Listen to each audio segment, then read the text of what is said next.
मेहमान जुड़े हुए हैं। रिजवान अहमद है, सुरेंद्र राजपूत है, कलीमुल हाफिज हैं, जुनैद हैरिस हैं, मनोज तिवारी हैं। मैं इस दौर में आपके पास आता हूं कलीमुल जी, और आपसे सवाल पूछता हूं जो कि बहुत महत्वपूर्ण सवाल है। क्या आपको लगता है कि 47 जैसे हालात हैं इस देश के अंदर, और जिस तरह से ओवैसी साहब कह रहे हैं, जिस तरह से all India Muslim personal law board कह रहा है, क्या आपको लगता नहीं है कि अगर ऐसे हालात हैं, बन भी रहे हैं, तो इनके बनाने के पीछे ये लोग हैं? देखिए, मैं सन 47 में तो पैदा नहीं हुआ, मैं 72 में पैदा हुआ, लेकिन मैंने ये ज़रूर सुना है कि 47 के से पहले जब quit India movement Mahatma Gandhi ने स्टार्ट किया तो उसे आरएसएस ने सपोर्ट नहीं किया, और आरएसएस ने अंग्रेज़ों के साथ मिलकर उस वक्त भी देश में हिंदुत्व की भावनाओं को ऐसे उग्र किया था कि देश में जगह जगह दंगे हुए थे और हिंदू मुसलमानों में अंग्रेजों की मदद से बड़ी खाई बनाई गई थी। तो उसी के नतीजे में मुल्क के दो हिस्से हुए, और जरूर ऐसे जो मुस्लिम थे, जो मुस्लिम लीग के साथ थे, उन्होंने आपकी राय के अंदर ऐसे ही हालात, हमारे जो बुजुर्ग थे उसने सब कुछ करा था और जिन्ना की कोई गलती नहीं थी, और वो यहाँ रहे, उनमें से मैं एक हूं। तो ये तो जरूर है कि आज भी जो हिंदुत्ववादी हैं उन्होंने पूरे देश के बहुसंख्यक में जो एक हिंदू मुस्लिम का डिवीजन खड़ा किया है, वो जरूर उस वक्त के हालात की याद दिलाते हैं। और मैं आपको बताऊं, मैं आपकी जब आप इंटरव्यू ले रहे थे और आपके दोनों भारतीय जनता पार्टी के जिम्मेदार, एक मंत्री उमा भारती और दूसरे एमपी मनोज तिवारी जो अभी इस वक्त स्क्रीन पे भी हैं, ये दोनों लोग सरकार में रहते हुए, संसद के कस्टोडियन होते हुए भी, इन्होंने जब आपने उनको क्वेश्चन पोज किया, आपने उसे शिवलिंग बताया जिसे कोर्ट सुन रहा है अभी, और वो ये सुन रहा है कि अभी मेंटेनेबल भी है या नहीं है, और उस पर उन दोनों ने प्रतिक्रिया दी। तो मुझे अफसोस ये है कि ये जो लोग सरकार में हैं, ये सिर्फ हिंदुओं के नहीं है, ये मुसलमानों की भी सरकार के नुमाइंदे हैं, ये मुसलमानों की भी सरकार है। तो इनको तो बैलेंस व्यू लेना चाहिए और इन्हें कहना चाहिए। नहीं, ये आप नहीं बोलेंगे ना किसका। अब हिंदू पक्ष, मनोज तिवारी तो हिंदू भी है। अच्छा ठीक है, मनोज तिवारी इसका जवाब देंगे, then Surendra Rajput and Rizwan Ahmed. Hold on Manoj Tiwari ji reply, Manoj Tiwari reply. ठीक है, मनोज तिवारी रिप्लाई। सर अब आपने बोला, देखिए मेरे दो मेहमान अभी तक बोले भी नहीं है, मैंने आपको मौका दिया है। मनोज तिवारी पहले आप। 7 में बाकायदा कोर्ट का एसबी सिंह जो डिस्ट्रिक्ट कोर्ट के जज थे, उनका ये फैसला है कि मेरी बात को ध्यान से नहीं सुना, और ये मस्जिद है और यहाँ पे मुसलमानों का कब्जा है। उसके बाद 91 में उत्तर प्रदेश की जो हाई कोर्ट है उसने भी इसको स्टे किया हुआ है, और आज भी जो सुप्रीम कोर्ट के निर्देश पे आज जिला अदालत वाराणसी ने इस केस को सुना है। ऑडियो डाउन कर रहा हूं मैं कलीमुल आपका। ओके कलीमुल हाफिज, अब आपका मैं ऑडियो डाउन कर रहा हूं क्योंकि आप जवाब नहीं सुन रहे। मनोज तिवारी जवाब, छोटा जवाब मनोज तिवारी, सुरेंद्र राजपूत। देखिए अमिश जी, शायद इन्होंने ध्यान से हमारी बात सुनी नहीं, क्योंकि इनके मन में पहले से कुछ बसा हुआ है कि भाजपा का सांसद होगा तो ऐसा ही बात करेगा। ऐसा नहीं है करीमुल जी, हमने शुरू में ही कहा कि ये सारी चीजें, साक्ष्य क्या है, प्रमाण क्या है, ये सब कुछ कोर्ट को तय करना है और कोर्ट को तय करने दिया जाए। और मैंने ये कहा कि जो लोग जहरीले बोल रहे हैं वो खतरनाक है समाज के लिए, तो आप इसको करेक्ट करिए। मैंने शुरू में ही कहा है न्यायालय में फैसला होगा, सड़क पे पत्थर लाठी तलवार से फैसला नहीं होगा, और इसको पूरे देश को मानना चाहिए, और देश की हिंदू मुस्लिम कम्युनिटी का बहुतायत भी यही मान रहा। ठीक है, सुरेंद्र राजपूत, उमा भारती से भी मैंने सवाल पूछा कि आप लोगों ने क्या कैरोसिन छिड़क दिया, तो उन्होंने बोला इसकी तो कांग्रेस एक्सपर्ट है, कैरोसिन छिड़का था इन्होंने 84 के अंदर भागलपुर के दंगों के अंदर कैरोसिन छिड़का था, जहां पे सरदार मरे, सरदारों को मारा गया था। कैरोसिन छिड़कने के आप एक्सपर्ट हैं, उमा जी ने ये कहा। अधीर रंजन चौधरी ने भी अमीश भाई बहुत बहुत शुक्रिया। जी बताइए सर। अब अमीश भाई, मैं उम्मीद करूंगा कि मुझे थोड़ा सा समय दे दीजिएगा अनइंटरप्टेड, ताकि मैं अपनी बात कह सकूं। अमीश भाई, भारतीय जनता पार्टी की नीतियों का विरोध करना देश का विरोध करना नहीं है। भारतीय जनता पार्टी इतनी कायरों की पार्टी है कि भारतीय जनता पार्टी की किसी भी सामाजिक नीति का विरोध कीजिए तो वो धर्म के पीछे, प्रभु श्री राम के पीछे छुप जाएंगे। जब हम इनकी बाकी दूसरी नीतियों का विरोध करेंगे, सीमा पर असुरक्षा की बात करेंगे तो सेना के पीछे छुप जाते हैं। जब हम इनसे बेरोजगारी की बात करते हैं तो ये देश के पीछे छुप जाते हैं। और जब हम सांप्रदायिक तनाव की और विभाजनकारी नीतियों की बात करते हैं, जिनके नाम पर भंवरलाल जैन को मार दिया जाता है, सिर्फ इसलिए मार दिया जाता है कि उसको ये भारतीय जनता पार्टी के नेताओं को शक हो गया था कि वो मुसलमान है, उससे आईडी मांगी, एक मंदबुद्धि शख्स से आईडी मांगी जा रही थी और उसके बाद भी इस पर कोई डिबेट नहीं होती। इसको लॉ एंड ऑर्डर का मामला बना करके चुपचाप इसको किनारे कर दिया जाता है और कह दिया जाता है कि law will take it own course. आज की डेट में जब देश में 90% मेन स्ट्रीम में अमीश भाई जैसे लोग जो ख्याति लब्ध है पूरी दुनिया में जाने जाते हैं, मेन स्ट्रीम मीडिया में जब 90% से ज्यादा बहस हिंदू मुसलमान पर, मंदिर मस्जिद पर, अजान हनुमान पर, हनुमान चालीसा पर होंगी, तो निश्चित तौर पर देश में कहीं ना कहीं सांप्रदायिक विभाजन का केरोसिन छिड़का जा रहा है और यह सत्ताधारी दल के द्वारा छिड़का जा रहा है और सत्ताधारी दल के समर्थकों जो कोर्ट कर रहा है ज्ञानवापी मामले में, जो कोर्ट कर रहा है वो भी सत्ताधारी दल कर रहा है।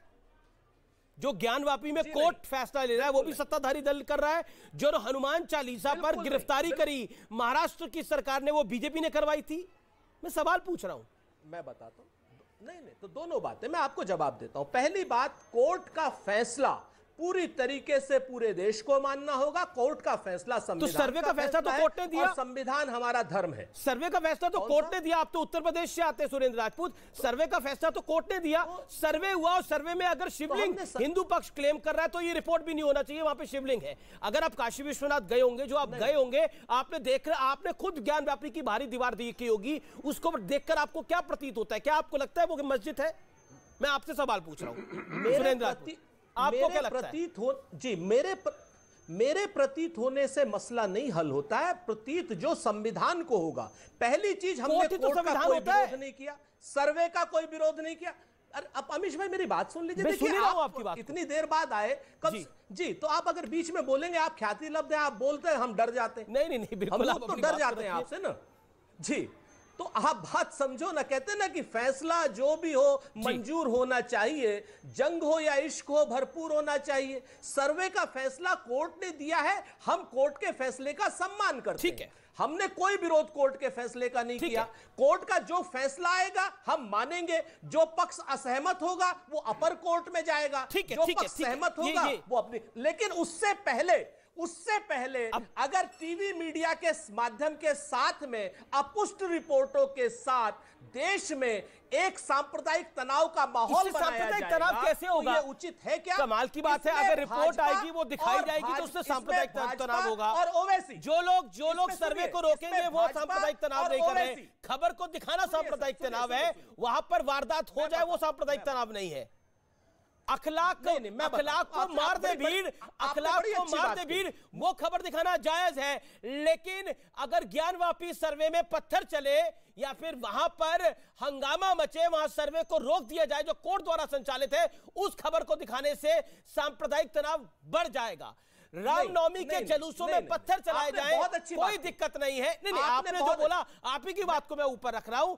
जो पत्थर चलाए तो कोई दिक्कत नहीं है, लेकिन वहां पर लोग घायल हो जाए तो वो खबर ना दिखाई जाए। ठीक है रिजवान अहमद, 1947 अब रिजवान अहमद को आने दीजिए। 38 मिनट बाद वो चर्चा में आ रहे, पूरी पेशेंटली इंतजार कर रहे थे, वो पूरी पेशेंटली इंतजार कर रहे थे। मैंने आपको 3.5 मिनट दिए सर, मैंने आपको 3.5 मिनट दिए, आपको पूरा कोटा मैंने पूरा करा। मैं आगे भी आपको मौका दूंगा, मेरा वादा आपसे। सर सिर्फ 10 सेकंड। अच्छा 10 सेकंड ले लीजिए आप, सिर्फ 10 सेकंड दे दीजिए जी।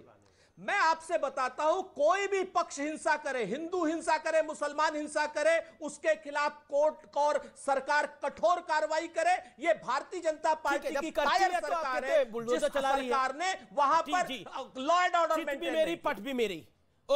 ओके रिजवान अहमद, 1947 जैसे हालात हैं, 1947 जैसे हालात हैं इस देश के अंदर। एक देश की बड़ी नेता ऐसा कह रही है, दूसरा बड़ा नेता विदेश में जाके कह रहा है बस कैरोसिन डाल दिए, चिंगारी लग जाएगी तो बम फट जाएगा पूरा। And I am sorry, I am coming very late to you भाई। जय हिंद, वंदे मातरम।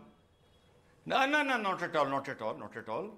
बस इतना कहना चाहूंगा कि आदमी अपनी बात शुरू करने से पहले ज्ञान जरूर देता है कि कोई बीच में ना बोले, तो जब दूसरा बोले तो वो ज्ञान वो याद रखे। आगे बढ़ते हैं। 1947 देश में 2 बार ऐसे हालात उत्पन्न हुए जहां बड़ी संयोजित तौर से एक विभाजन की बात कही गई, एक कौम को अलग करने की बात कही गई, मार काट कत्लेआम की बात कही गई। एक हुए ये 1947 में पूरे भारत में, मुख्यतः उत्तर भारत में, और एक हुए 1990 में कश्मीर में। अब थोड़ा सा विश्लेषण कर लेते हैं। 1947 के दो मुख्य कारण क्या थे? एक तो था कट्टरवादी जिहाद और दूसरा कांग्रेस।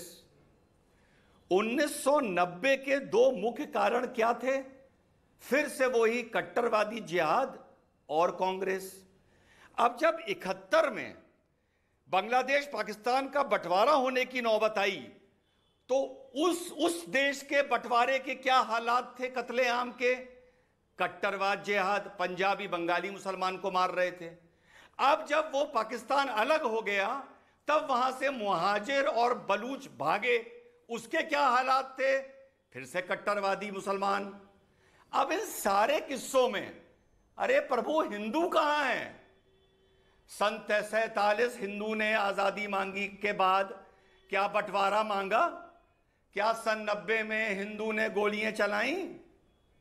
क्या सन 71 में बांग्लादेशियों को हिंदुओं ने मारा? तो इन दोनों चीजों में अंतर्राष्ट्रीय और राष्ट्र दो चीजें कॉमन है, एक कांग्रेस एक मुसलमान, कट्टरवादी मुसलमान। हिंदू का कोई रोल नहीं है, पहली बात। दूसरी बात, साहब ने कहा केरोसिन छिड़क दी, पूरे देश में बेवकूफी छिड़क दी, एक चिंगारी बाकी है पागल घोषित करने को। अरे उदाहरण तो सही दो यार। उदाहरण है बारूद छिड़क दिया। अरे केरोसिन छिड़कोगे तो वो भाप बन के थोड़ी देर में उड़ जाता है, उसका असर खत्म हो जाता है। बोला जाता है बारूद छिड़क दिया, केरोसिन नहीं बोला जाता। यहां भी साइंटिफिक गलती। अब तीसरी बात, जी जी देखिए मैं तो एक इंडिपेंडेंट कमेंटेटर हूं, आप मुझे बुला लेते हैं मैं आ जाता हूं, पर जो भी यहां पे पक्ष पॉलिटिकल पार्टी को रिप्रेजेंट करते हैं वो अपनी पॉलिटिकल पार्टी की एक तस्वीर होते हैं, एक पहचान होते हैं। अब आप ये बताओ, उत्तर प्रदेश जो कांग्रेस का गढ़ हुआ करता था, जिसने कांग्रेस की पहचान पूरे देश और दुनिया में बनाई, जवाब ले लेते हैं आप। अब अमीश भाई आप कहोगे मैं व्यंग, आप कहोगे मैं व्यंग कर रहा हूं, लेकिन यह व्यंग नहीं है, यह हकीकत है। उत्तर प्रदेश में कांग्रेस 2% की पार्टी है, 2% की। उत्तर प्रदेश का मुसलमान पूरी देश में असर डालता है। दूसरे जो AIM के बैठे हैं, इनकी पार्टी उत्तर प्रदेश में आधे टके की पार्टी है, आधे टके की। अल्लाह वल्लाह, इस कांग्रेस को अगर उत्तर प्रदेश में 22% वोट मिल जाता, ठीक है, और AIM को कहीं 5% मिल जाता, अमीश भाई ये आपके स्टूडियो पे कब्जा कर लेते, आपको मारने पीटने लगते। आप इन लोगों की पॉलिटिकल हैसियत देखिए। नहीं देखिए, हमें तो कोई शून्य है, लेकिन मैं जवाब ले लेता हूं। आवाज और बेशर्मी देखिए। ठीक है, ओके।